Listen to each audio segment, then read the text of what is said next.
नमस्कार मित्रांनो, मी आहे अतुल नगरकर आणि आज आपल्या या व्हिडिओमध्ये मी सर्वांचं स्वागत करतो. तर आज मित्रांनो आपण पाहणार आहोत अतिशय महत्त्वाचा टॉपिक, ज्याचं नाव आहे राष्ट्रीय शिक्षण धोरण 2020, नॅशनल एज्युकेशन पॉलिसी. त्यालाच आपण NEP 2020 असं म्हणतो. त्या टॉपिकवर आधारित पायाभूत 25 प्रश्न आणि उत्तरे आपण आज पाहणार आहोत. Basic 25 questions and answers. हा जो व्हिडिओ आहे तो सेटच्या पहिल्या पेपरसाठी आणि एज्युकेशन क्षेत्रातील अन्य परीक्षांसाठी उपयोगी असणार आहे. तर चला सुरू करूयात आपण. प्रश्न पहिला, NEP 2020 मसुदा समितीचे अध्यक्ष कोण होते? अतिशय सोपं उत्तर आहे, डॉक्टर कस्तुरीरंगन हे NEP 2020 मसुदा समितीचे अध्यक्ष होते. दुसरा प्रश्न, नवीन राष्ट्रीय शैक्षणिक धोरण 2020 ला कधी मंजुरी मिळाली? 29 जुलै 2020 रोजी. तिसरा प्रश्न आहे, नवीन राष्ट्रीय शैक्षणिक धोरण 2020 हे स्वतंत्र भारताचे कितवे शैक्षणिक धोरण आहे? आणि उत्तर आहे तिसरे. पहिले शैक्षणिक धोरण 1968, दुसरे 1986 रोजी झाले होते.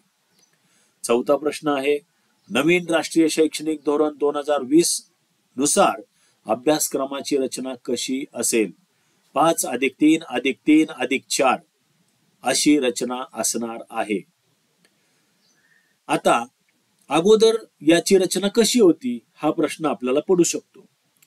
तर अगोदर 10+2 अशी रचना होती. तीच आता 12वी पर्यंत 5+3+3+4 अशी रचना झालेली आहे. नवीन शैक्षणिक धोरणानुसार शिक्षण कसे असावे? तर उत्तर आहे प्रायोगिक. नवीन शैक्षणिक धोरणानुसार शिक्षण हे प्रायोगिक असावे.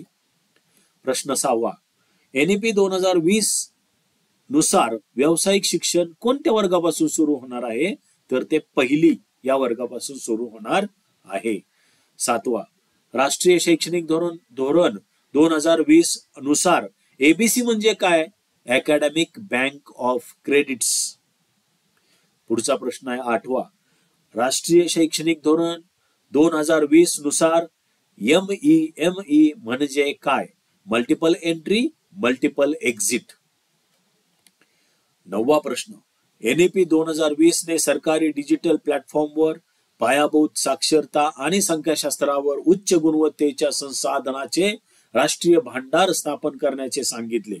त्या डिजिटल प्लॅटफॉर्मचे नाव काय आहे? आणि त्या डिजिटल प्लॅटफॉर्मचे नाव आहे दीक्षा.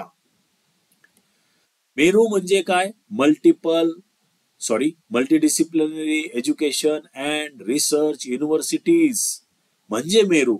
Multidisciplinary education and research universities, it is called MERU. 11वा प्रश्न, राष्ट्रीय शैक्षणिक धोरण 2020 मध्ये किती पायाभूत स्तंभ आहेत? आणि ते स्तंभ आहेत 5. राष्ट्रीय शैक्षणिक धोरण 2020 च्या नवीन अभ्यासक्रम रचनेनुसार शालेय शिक्षणामध्ये कोणत्या वयोगटाचा समावेश केलेला आहे? 3 ते 18 या वयोगटाचा समावेश केलेला आहे. 13वा प्रश्न, राष्ट्रीय शैक्षणिक धोरण 2020 कशाची शिफारस करते किंवा कशाची शिफारस करते? बहुभाषी याची शिफारस ते करते.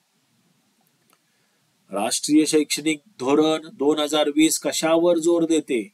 संकल्पनात्मक समज, कन्सेप्च्युअल अंडरस्टँडिंग वर जोर देते.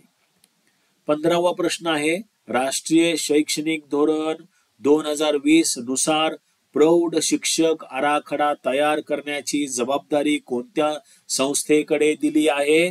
प्रकाश या संस्थेकडे दिली आहे. प्रश्न 16, राष्ट्रीय शैक्षणिक धोरण 2020 नुसार संशोधन संस्कृती वाढविण्यासाठी टिंबटिंब ही सर्वोच्च संस्था निर्माण केली जाणार आहे. नॅशनल रिसर्च फाउंडेशन ही संस्था निर्माण केली जाणार आहे. 17वा प्रश्न, मनुष्यबळ विकास मंत्रालयाचे टिंब असे नामकरण करण्यात आले? शिक्षण मंत्रालय.